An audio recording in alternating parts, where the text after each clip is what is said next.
Hi, welcome back to Starting a Fire with Jose Sweet. I can't do this naturally, so I gotta use lighter fluid. Woo! It's getting warm over here. I think I put too much wood in the fire pit, in the barrel, and then I'm using lighter fluid to just kind of speed up the process. Damn, am I destructive? But this is kind of cool though, right? Right? I hope so. Another day, another cigar. Hello everyone, my name is Jose Sweet. Welcome back to my channel. And welcome back to another episode of Sweet Cigar Reviews After Hours. We're here in the darkness here in my yard. I got a little fire going right now. It seems to be dying out, but it'll come back. I've been learning because I've been using this firewood that I'm not used to, and it's like it'll kind of like it'll look like it's dying out, but then like it just kind of comes back with a vengeance. So I'm just waiting on that. And also, there's absolutely nothing behind me, and nothing else can convince me otherwise. So yeah, in this episode we're going to be reviewing another cigar that's not available in the humidor at the shop. And the easiest cigars that meet that criteria are Cuban cigars. So tonight we're smoking another Cuban, and it's been a while. I say the last time I've had a Cuban cigar was probably the last time I did a review on a Cuban. So that was the Monte Cristo Open Masters. That was the last Cuban I had. And that was back in late September. So it's been a while, and let's get into it. So the cigar we're going to be smoking tonight is the H. Upmann Habana, Cuba. So I'm really excited. I haven't smoked too much by H. Upmann. I think on the non-Cuban side, I've only smoked the Banker. So this would be my first time smoking anything by H. Upmann that is not Cuban. Hopefully that last sentence makes sense. But yeah, we got our cigar. It's cold as hell outside. We also got some coffee going over here. Hopefully this fire doesn't actually die out on me, because I'm actually worried that it will. But who cares? You got lighter fluid. It doesn't matter. We can restart a fire like that. So to get into the specs of this cigar, well, you guessed it. It's a Cuban Puro. So all of the tobacco comes from one country, which is Cuba. The build of the cigar is pretty good. Very tight visible seams. You can kind of see the build of the cigar is really good. Very tight visible seams. It's firm to the touch. It's just beautiful. I think it's like I think this is a Robusto. I'm not too sure. It's definitely not a Toro. Definitely not something smaller than a Robusto. So my guess is that this is a Robusto cigar right here. It just looks beautiful. Smelling it, I get the smell of cedar from my humidor, and the smell of tobacco is very faint on this. So I think I learned from the Monte Cristo number 2 that this might mean this is going to be a pretty light cigar. As always, since we're smoking a Cuban, we gotta straight cut this thing because yeah, that's why. We all genuinely think that's a rule. Like, whenever I see celebrities smoking cigars, and especially Cuban cigars, it's always a straight cut. Almost always it's a straight cut, you know. So I don't know, is that like a rule? Is that like a hidden kind of like Easter egg kind of thing going on there? I don't really know. But I do know we're about to smoke a top shelf, high quality stick, a stogie. Alright, so let's get into the cigar. I'm gonna do a nice little straight cut with my signature Rocky Patel straight cut cutters, because we're cutting in style. There's a Rick Ross song called Cigar Music, and I actually really love it. I've been playing it on repeat for weeks now. So like, yeah, it's just I think I know almost all the lyrics to it, and really I relate a lot to the song, because when he opens up with "Fascinated with Foreign Felines since I was knee high, the cigar got me buzzing like a beehive," I could really like relate to that, because you know, as a kid I've always been fascinated with foreign women since I was about knee high. So that's very accurate. And you know, sometimes, yeah, when I am smoking a cigar, it's got me buzzing like a beehive. So you know, just Rick Ross, when he makes his music, his composures, his compositions more so, they're just super relatable. You know, they're super accurate. There's something that, you know, anyone from any age range can take and really listen to and appreciate. So I'd like to thank Rick Ross for making that beautiful track. And yeah, there we go. Our fire is finally working. You'll see, like, it's kind of showing here. It's gonna light up. It's gonna light my face up a little bit. I was so nervous that it was just gonna die out, but no, it didn't. All right, let's get into the cool draw of the cigar. Let's see what we pick up. So again, off the cool draw, I'm just picking up the faint, like, taste of tobacco. So again, this is another thing that's really telling me that this cigar might just be pretty light. So actually, it's kind of good for me, since at this time of night, it's almost midnight for me as I'm recording this. And I don't know, I feel like I'm kind of in the mood for a lighter cigar, and not something that's too strong or spicy or peppery, you know. So this might be it. All right, so let's get into toasting this bad boy. And of course, when you're toasting your cigar, always want to kind of get the foot kind of lit here.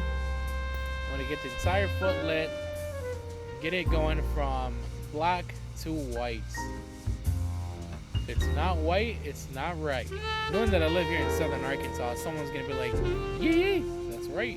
Another beautiful thing about this fire is that it's actually gonna start warming me up soon. I'm sitting quite a ways away, but not too far away from it. But I know soon, once this wood really starts burning, it's gonna start heating me up real nice.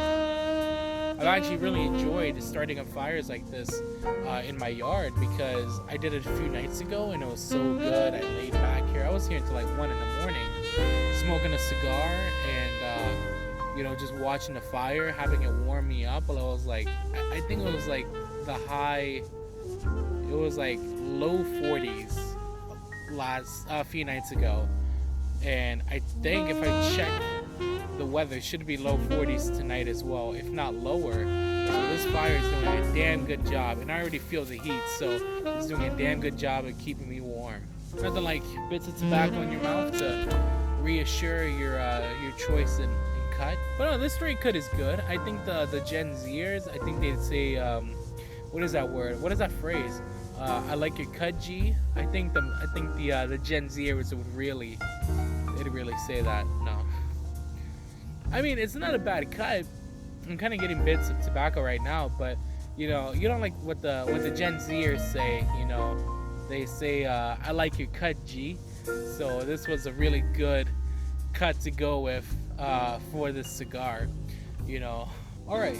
So off the first few puffs alone, this cigar is actually not as light as I thought it was gonna be. Or it might just be like this in the first third. You know, it might change in the second third. But my experience so far with Cuban cigars is that there's no transitions at all. So this might just be the smoke that I'm going to get throughout the entire stick. Right now, it is kind of more so like a medium bodied. It really reminds me of like something by either Partagas or Romeo and Julieta. You know, it's just kind of like some bold flavors, good, fucking good tobacco, and amazing taste, you know. So having that in this Upmann is just pretty good so far. It's pretty woodsy, lots of cedar, lots of oak. It kind of reminds me of like the Pichardo Clásico. That's one cigar that it reminds me of. It reminds me a lot of Romeo and Julieta, like I said previously. So overall, this is pretty good. The burn on the cigar is doing really well. So far, so good. And yeah, it's lining up to be a pretty good cigar so far. So yeah, I'm gonna continue smoking this Upmann. Let's get into the second third and in the last third. Let's see what this cigar has to offer for us. All right, so we're getting to the very last part of this cigar. I was kind of right. the thing with the Monte Cristo number 2 and the Monte Cristo Open Master. I've also smoked the Ramon Alones, the Raz as I call it. I've smoked a few Cuban cigars. I think maybe a little over half a dozen now. And the one thing I've noticed with all of them, no transitions in the smoke. So it's the same thing with this H. Upmann. And I think that's something to appreciate, because when I smoke other cigars, when I smoke non-Cubans, I've kind of just gotten used to expecting some kind of transition in the smoke, something to kind of switch up. But with these Cubans, it's like from light to like nub. It's one consistent flavor, and it's always really, really good. So yeah, I wish I could smoke Cubans every day, but I just have a very small Cuban stash, and it gets pretty expensive to constantly buy them. So I don't smoke them all too much. But thankfully, I just got a brand new humidor.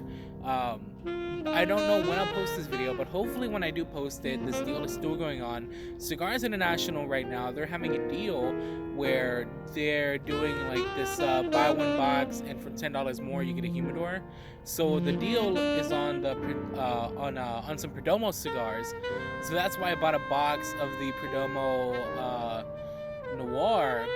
I have a box of that in like Figurado size. So I have a box of that, and then for can I speak? For $10 more, I got this Perdomo like drum humidor. And one of my friends, he told me that the story behind that is, I believe Nick Perdomo or Nick Perdomo's son, or someone in the Perdomo family, like really loves drums. So they paired up with someone else to make that into like a humidor. And I tried playing it, but you know, of course, it doesn't sound. I mean, it sounds like a drum, but it just doesn't play like a drum. So, you know, it's a really nice humidor to have. It apparently holds 30 cigars. You can kind of take out the middle, like wooden part, because like it separates. There's like a separator that kind of splits into 4 sections. You can probably fit more than 30 cigars in there. I'm gonna use that for my Cubans. Or I actually just bought recently a 40 like wheel, like a 40 pack of Perdomo Cuban rounds. And that comes in like a pack of 40. So I might try to stuff all of those into that Perdomo drum humidor, just because it's fitting, you know, Perdomo cigars and the Perdomo humidor. You know, I do have another humidor that I can use for my Cubans. So I don't know, we'll see, but you'll definitely see me smoking some more Cuban cigars. I got some other cigars that I know will probably not be coming into the shop anytime soon, so I'll be reviewing those as well. And yeah, hopefully that's in the future, and I hope to continue making review videos and having fun with that. So either way, guys, this has been Jose Sweet. Thank you for watching this video. If you like this kind of content, please give it a like, share with friends and family, subscribe to the YouTube channel to never miss an upload, and follow me on Instagram at JoseSweet_. And I'm sorry, I do this in all of my videos, and I gotta plug it in here too.